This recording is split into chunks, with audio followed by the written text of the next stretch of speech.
একটি ছোট্ট মজার কার্টুনের গল্প শেয়ার করছি। রঙিন বেলুন আর ছোট্ট টুনটুন। একদিন ছোট্ট টুনটুন বাজার থেকে একটা লাল বেলুন কিনে বাড়ি ফিরছিল।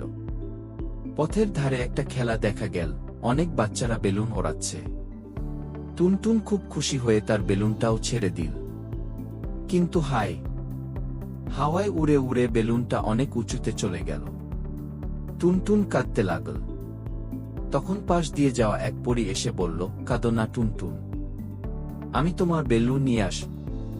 পরী তার জাদুর ছড়ি ঘুরিয়ে দিল, আর বেলুনটা ধীরে ধীরে নিচে নেমে এল। টুনটুন খুশিতে লাফিয়ে উঠল। সে বলল, ধন্যবাদ পরী আপু। পরী হাসল আর বলল, বন্ধুরা কখনো কাঁদে না, তারা একে অপরকে সাহায্য করে।